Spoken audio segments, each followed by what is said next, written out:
l'addition de deux fractions et la simplification. Et dans cette vidéo, on va voir le cas de deux fractions avec le même dénominateur. On va voir le premier exemple. On va calculer la somme des deux fractions 5 huitièmes et 15 huitièmes. Et après, on va simplifier. Et comme vous voyez ici, on a le même dénominateur, représenté par 8. On commence le calcul. Donc, on va réécrire le dénominateur 8. Et au niveau du numérateur, on va écrire 5 plus 15. On continue le calcul. 5 plus 15, c'est 20. Et on réécrit le dénominateur 8.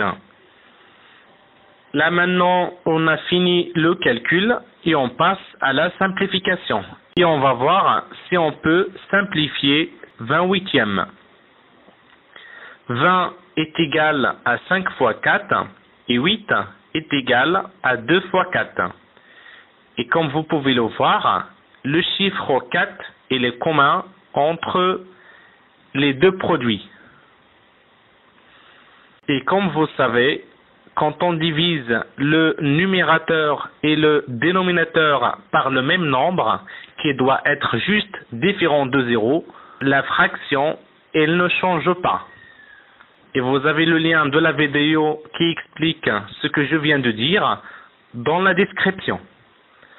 Donc, je peux écrire 20 huitièmes est égal à 20 divisé par 4 sur 8 divisé par 4.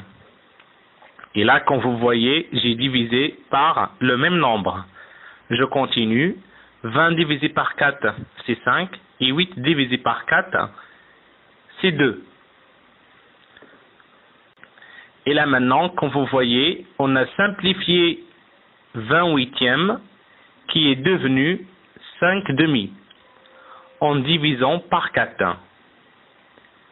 Et on va voir maintenant si on peut simplifier encore cette fraction. 5 est égal à 5 fois 1 et 2 est égal à 2 fois 1. Et comme vous pouvez le voir, le chiffre 1, c'est ce qu'on a de commun entre les deux produits. Et la division par 1, elle ne change pas le nombre. Donc si on fait 5 divisé par 1 sur 2 divisé par 1, la fraction 5 demi ne change pas. Donc, on dit que 5 demi représente une fraction irréductible. Donc, on a fini la simplification et 5 demi représente la réponse finale à notre question. On passe au deuxième exemple. Et on va calculer la somme de 13 sur 25 et 8 sur 25. Et on va simplifier si c'est possible. On a le même dénominateur comme l'exemple précédent. Ici on a 25 comme dénominateur commun. Donc on le réécrit. Et par rapport au numérateur, on écrit 13 plus 8. On continue le calcul. 13 plus 8, c'est 21. Donc, le résultat final du calcul, c'est 21 sur 25. Et là maintenant, on passe à la simplification. 21 est égal à 7 fois 3. Et 25 est égal à 5 fois 5. Et comme vous voyez ici, on n'a pas de nombre commun entre les deux produits, ce qui nous permet de trouver le nombre par lequel on peut diviser le numérateur et le dénominateur pour pouvoir simplifier. Donc, dans ce cas, on dit que 21 sur 25 représente une fraction irréductible.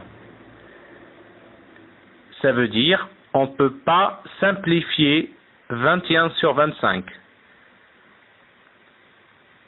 Et pour finir, vous avez dans la description plusieurs liens de vidéos qui vont vous être sûrement utiles concernant les fractions.